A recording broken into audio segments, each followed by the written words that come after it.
DNA क्या है? Deoxyribonucleotide की बहुलक। डीऑक्सीराइबोन्यूक्लियोटाइड का बहुलक का मतलब क्या होता है? कई सारे न्यूक्लियोटाइड मिलकर एक चेन बना ले, उसे कहते हैं डीऑक्सीराइबोन्यूक्लियोटाइड का बहुलक, जिसे डीएनए कहते हैं। डीएनए की लंबाई किस पर निर्भर करेगी? इन्हीं की संख्या पर निर्भर करेगी, यानी न्यूक्लियोटाइड यानी डीऑक्सीराइबोन्यूक्लियोटाइड की संख्या पर निर्भर करेगी। 5 × 174 कोलीफेज वायरस में कितने न्यूक्लियोटाइड होते हैं? 5386। जीवाणु भोजी लैम्डा में कितने न्यूक्लियोटाइड होते हैं? 48502। जीवाणु के नाइट्रोजन इकोलाई जीवाणु के डीएनए में नाइट्रोजन क्षारों की संख्या कितनी होती है? 4.6 × 10⁶। ठीक है, ये बीपी का मतलब होता है ब्लड प्रेशर नहीं, बेस पेयर नाइट्रोजन क्षार की संख्या। वहीं मनुष्य होता है एक सेट, डीएनए का एक सेट, लेकिन मनुष्य में तो 2 सेट पाए जाते हैं ना गुणसूत्र के, तो इसलिए द्विगुणित का मतलब 2। तो एक सेट में इतने नाइट्रोजन क्षार, तो दोनों सेट में 2 से मल्टीप्लाई कर दीजिए। क्लियर है? क्या क्या जाना आपने? डीएनए किसका बना होता है? तो डीएनए डीऑक्सीराइबोन्यूक्लियोटाइड का बहुलक है, बहुत सारे डीऑक्सीराइबोन्यूक्लियोटाइड के अणुओं से मिलकर बना होता है। अब डीऑक्सीराइबोन्यूक्लियोटाइड क्या होता है? तो न्यूक्लियोटाइड को ही कहते हैं, बस फर्क क्या है? डीएनए का न्यूक्लियोटाइड है, इसलिए हम डीऑक्सीराइबोन्यूक्लियोटाइड कहते हैं। न्यूक्लियोटाइड क्या होता है? न्यूक्लियोटाइड 3 चीजों से मिलकर बना होता है, नाइट्रोजन क्षार, पेंटोस शर्करा, फास्फेट समूह। इसके बारे में डिटेल अभी तुरंत बताया जाएगा, अभी आपको समझना है न्यूक्लियोटाइड के बारे में। यानी कह सकते हैं कि डीएनए किससे मिलकर बना होता है? न्यूक्लियोटाइड से। ठीक है, डीएनए किससे मिलकर बना होता है? ढेर सारे न्यूक्लियोटाइड के आपस में जुड़ने से। अब डीएनए की लंबाई किस पर डिपेंड करेगी? न्यूक्लियोटाइड की संख्या पर। जितने न्यूक्लियोटाइड होंगे, जैसे यहां पर उंगलियों को देखो, एक है इतनी लंबी है, दूसरा हुआ तो इतना लंबा हुआ, तीसरा हुआ इतना लंबा हुआ, चौथा हुआ इतना लंबा हुआ। तो जितनी संख्या बढ़ेगी लंबाई उतनी बढ़ेगी, यानी न्यूक्लियोटाइड की संख्या जितनी होगी उतने ही लंबा डीएनए होगा। तो डीएनए की लंबाई किस पर डिपेंड करता है? न्यूक्लियोटाइड की संख्या पर। अब यहां पर कुछ एग्जांपल जो आपसे पूछे गए हैं और जो आपके एनसीईआरटी में दी गई हैं उसके याद करने हैं, बहुत ज्यादा इंपॉर्टेंट है। 5 × 174 कोलीफेज वायरस में न्यूक्लियोटाइड की कुल संख्या कितनी होती है? 5386। याद करिए, 5 × 174 कोलीफेज वायरस में न्यूक्लियोटाइडों की संख्या कितनी होती है? नाइट्रोजन क्षारों की संख्या या न्यूक्लियोटाइड की संख्या कितनी होती है? 5386। जीवाणु भोजी लैम्डा में नाइट्रोजन क्षारों की संख्या कितनी होती है? 48502। उसके बाद इकोलाई जीवाणु में नाइट्रोजन क्षारों की संख्या कितनी होती है? 4.6 × 10⁶। मनुष्य के आवृत्त डीएनए में नाइट्रोजन क्षारों की संख्या कितनी होती है? 3.3 × 10⁹ बेस पेयर। इसमें बताइए डीएनए और आरएनए दोनों में पाए जाने वाले प्यूरिन कौन से हैं? तो दोनों में प्यूरिन तो समान पाए जाते हैं, एडेनिन और ग्वानिन, यानी ऑप्शन चीजों से मिलकर बना होता है। न्यूक्लियोटाइड किससे मिलकर बना होता है? नाइट्रोजन क्षार, पेंटोस शर्करा, फास्फेट समूह। डीऑक्सीराइबोन्यूक्लियोटाइड हो चाहे राइबोन्यूक्लियोटाइड हो, किससे मिलकर बने? 3 चीजों से, नाइट्रोजन क्षार, पेंटोस शर्करा, फास्फेट समूह। बस कुछ अंतर होता है जिससे डीऑक्सीराइबोन्यूक्लियोटाइड राइबोन्यूक्लियोटाइड से अलग हो जाता है। क्या अंतर है? जैसे देखिए, नाइट्रोजन क्षार है तो नाइट्रोजन क्षार 2 प्रकार के होते हैं, एक होता है प्यूरिन, दूसरा होता है पिरिमिडिन।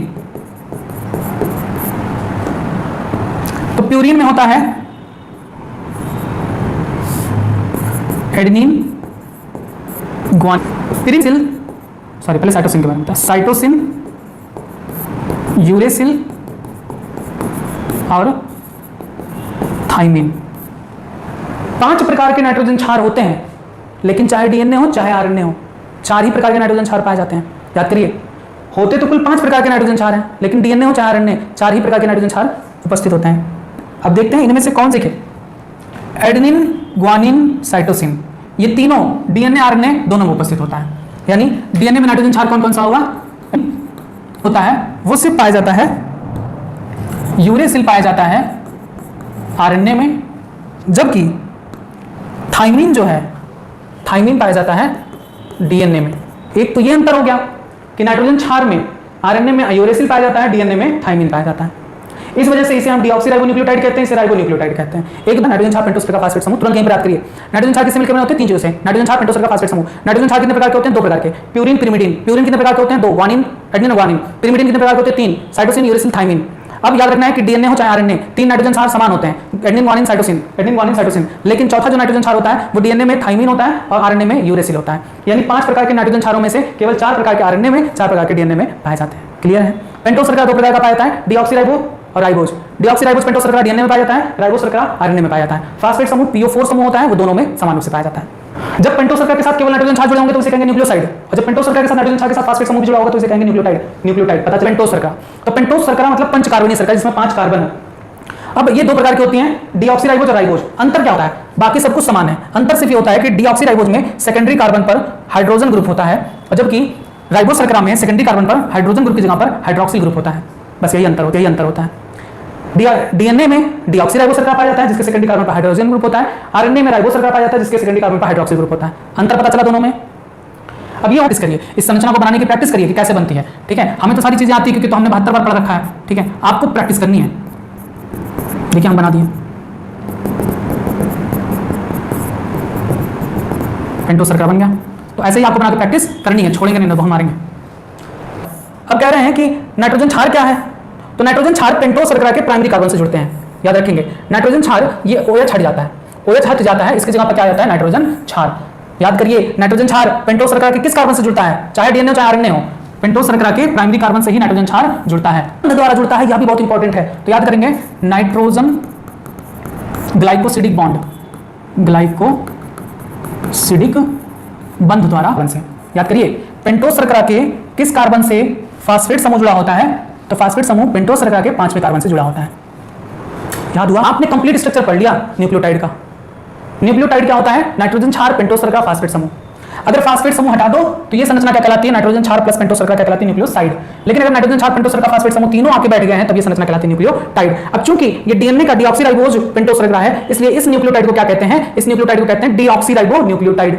अगर यही चीज यहां पर होता, जैसे प्राइमरी कार्बन से नाइट्रोजन क्षार जुड़ गया, 5वें कार्बन से PO4 जुड़ जाए, क्या कहलाएगा, न्यूक्लियोटाइड। लेकिन चूंकि राइबोस शर्करा है इसलिए कौन सा न्यूक्लियोटाइड कहलाएगा, राइबो न्यूक्लियोटाइड। क्लियर है बातें। अब ऐसे ही क्या है, तो डीएनए डीऑक्सीराइबो न्यूक्लियोटाइड का एक लंबा बहुलक है। डीएनए की लंबाई सामान्यतया इसमें मिलने वाले न्यूक्लियोटाइड की संख्या पर निर्भर करता है। समझ में आया, सब कुछ बता चुके हैं। जितने न्यूक्लियोटाइड होंगे उतना लंबा डीएनए होगा। या किसी भी जीव की विशेषता है कि उसमें कितने न्यूक्लियोटाइड पाए जा रहे हैं। उदाहरण के लिए एक जीवाणु भोजी जिसे 5x174 कहते हैं, कॉलीफेज वायरस, इसमें 5386 न्यूक्लियोटाइड होते हैं। अभी याद करा दिए, भूलना मत, में बहुत मारेंगे। याद करिए न्यूक्लियोटाइड की संख्या कितनी होती है, 5386। किसमें, 5x174 कॉलीफेज वायरस में। जीवाणु भोजी लैम्डा में कितने नाइट्रोजन क्षार होते हैं, 48502, अभी याद कराते हैं। ई कोलाई बैक्टीरिया यानी एस्चेरिचिया कोलाई बैक्टीरिया में कितने नाइट्रोजन क्षार होते हैं, 4.6 × 10⁶। मनुष्य के आगुणित डीएनए में कितने नाइट्रोजन क्षार होते हैं, 3.3 × 10⁹। मनुष्य के द्विगुणित डीएनए में कितने नाइट्रोजन क्षार होते हैं, कमेंट बॉक्स में लिख के बताइए। आइए डीएनए की संरचना के बारे में देखते हैं। Structure of DNA. DNA 2 polynucleotide श्रृंखलाओं का बना होता है। यहां पर ए आ गया, इसको का कर लीजिएगा। डीएनए 2 पॉलीन्यूक्लियोटाइड श्रृंखलाओं का बना होता है। अभी तो हमने एक ही पॉलीन्यूक्लियोटाइड श्रृंखला के बारे में बताया। जैसे मैंने बताया था एक पॉलीन्यूक्लियोटाइड श्रृंखला ये है, तो वैसे ही नीचे एक और होती है डीएनए में, तो 2 पॉलीन्यूक्लियोटाइड श्रृंखला से मिलकर बना होता है। जैसे आप देखते हैं ना, ये है डीएनए का एक पॉलीन्यूक्लियोटाइड श्रृंखला, है ना, और दूसरा श्रृंखला ये हो गया। डीएनए 2 पॉलीन्यूक्लियोटाइड श्रृंखला से मिलकर बना होता है। क्लियर है। न्यूक्लियोटाइड के 3 घटक होते हैं, कौन कौन से, नाइट्रोजन क्षार पेंटोस शर्करा जो कि डीएनए में डीऑक्सीराइबोज होती है, और आरएनए में राइबोस शर्करा होती है, जो पहले अभी आपको बताया। और तीसरा एक फास्फेट समूह। नाइट्रोजन क्षार 2 प्रकार के होते हैं, अभी बताए थे नाइट्रोजन क्षार 2 प्रकार के होते हैं, कौन कौन से, प्यूरिन और पिरिमिडिन। प्यूरिन होता है एडेनिन ग्वानिन और पिरिमिडिन होता है 3 साइटोसिन यूरेसिल और थाइमिन। अब सबसे पहले हम पढ़ेंगे पेंटोस शर्करा की संरचना के बारे में डीऑक्सीराइबोज प्रकार की शर्करा होती है, इसे पंचकार्बनीय शर्करा कहते हैं क्योंकि इसमें 5 कार्बन होते हैं। इसका फार्मूला होता है C5H10O4। याद करिए पंचकार्बनीय शर्करा का मॉलिक्यूलर फार्मूला क्या होता है, C5H10O4।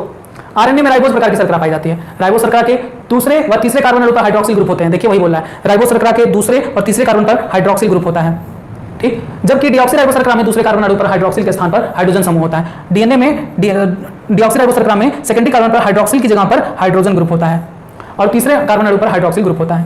क्लियर है बातें। डीऑक्सीराइबोस और राइबोस शर्करा में अंतर पता चल गया। आइए आगे देखें। नाइट्रोजन क्षार 2 प्रकार का होता है। प्यूरिन, जिसके बारे में भी बताएं, अंतर क्या होता है, देखिए 2 प्रकार का होता है, प्यूरिन और पिरिमिडिन। याद करिए नाइट्रोजन क्षार 2 प्रकार का होता है, प्यूरिन और पिरिमिडिन। अंतर क्या होता है, तो प्यूरिन जो होता है द्विचक्रीय होता है, डाइसाइक्लिक होता है। यहां पर देखिए 2 साइकिल बना है, एक ये साइकिल बना है और दूसरा ये साइकिल बना है, डाइसाइक्लिक होता है ना। एक साइकिल ये, एक साइकिल ये। देखिए इसमें भी ये एडेनिन है, ये ग्वानिन है, संरचना बनी हुई है, तो ये 2 साइकिल होते हैं इसमें, तो इसीलिए इसे कहते हैं डाइसाइक्लिक, द्विचक्रीय। प्यूरिन क्या होते हैं, याद करिए, ये सब क्वेश्चन पूछे जाते हैं। प्यूरिन एक चक्रीय होता है कि द्विचक्रीय होता है, तो याद करिए प्यूरिन द्विचक्रीय होता है, ठीक। कौन कौन से उदाहरण है प्यूरिन के, 2, एडेनिन ग्वानिन। वहीं अगर आप देखोगे पिरिमिडिन का, तो पिरिमिडिन एक चक्रीय होता है। एक चक्रीय मतलब देखिए एक ही चक्र है, एक चक्र है, ठीक। लेकिन यहां पर देखिए 2 चक्र था, एक ये चक्र हो गया, दूसरा ये चक्र, इसीलिए कहते हैं प्यूरिन जो होता है वो द्विचक्रीय, डाइसाइक्लिक होता है, और पिरिमिडिन एक चक्रीय यानी मोनोसाइक्लिक होता है। पिरिमिडिन एक चक्रीय यानी मोनोसाइक्लिक प्रवृत्ति के होते हैं, जैसे साइटोसिन, थाइमिन व यूरेसिल। लेकिन अब इसमें भी इंपॉर्टेंट पॉइंट जो अभी आपको मैंने बताया था, साइटोसिन डीएनए और आरएनए दोनों में मिलता है, लेकिन थाइमिन केवल डीएनए में मिलता है। डीएनए में क्या मिलता है, थाइमिन।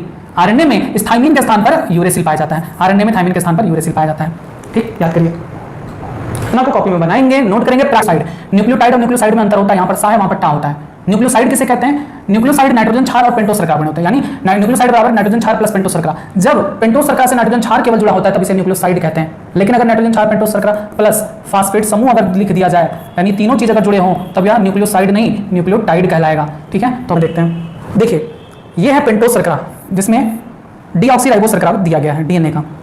आपको पता है कि इसके प्राइमरी कार्बन से हाइड्रोक्सिल ग्रुप जुड़ा होता है, यहां पर एक नाइट्रोजन क्षार आता है, नाइट्रोजन बेस, जिसे नाइट्रोजन क्षार कहते हैं। यह नाइट्रोजन क्षार, नाइट्रोजन क्षार और पेंटोस शर्करा आपस में रिएक्ट करते हैं, इससे जो पेंटोस शर्करा के प्राइमरी कार्बन पर हाइड्रोक्सिल ग्रुप होता है और नाइट्रोजन क्षार का हाइड्रोजन ग्रुप होता है, ये दोनों अलग होकर जुड़कर H2O मॉलिक्यूल के रूप में निकल जाते हैं और ये इसके साथ बॉन्डिंग बना देता है। इसे कहते हैं डिहाइड्रेशन रिएक्शन। डिहाइड्रेशन रिएक्शन मतलब जिसमें वाटर मॉलिक्यूल रिलीज होते हैं। तो इस तरह से एक पेंटोस शर्करा से नाइट्रोजन क्षार, यह नाइट्रोजन क्षार आकर जुड़ जाता है। अब पेंटोस शर्करा प्लस नाइट्रोजन क्षार, इस कंप्लीट संरचना को क्या कहते हैं? न्यूक्लियोसाइड। ये एक एग्जांपल दिया गया, एक नाइट्रोजन क्षार जो आपका जुड़ा हुआ है।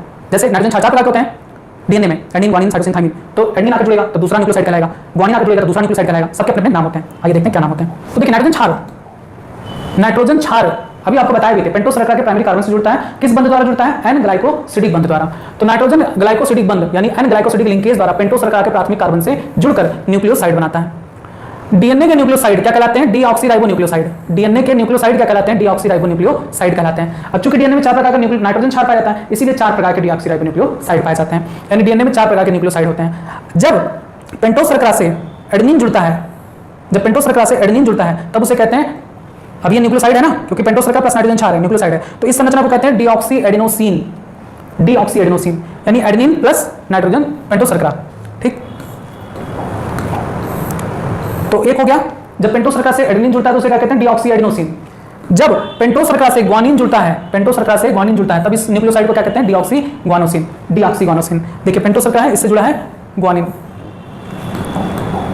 आगे देखिए, जब पेंटोस शर्करा से थाइमिन जुड़ता है तब इस न्यूक्लियोटाइड को क्या कहते हैं? सॉरी, न्यूक्लियोसाइड को क्या कहते हैं? जब थाइमिन जुड़ता है पेंटोस शर्करा से तो इसे कहते हैं डीऑक्सी थाइमिडीन।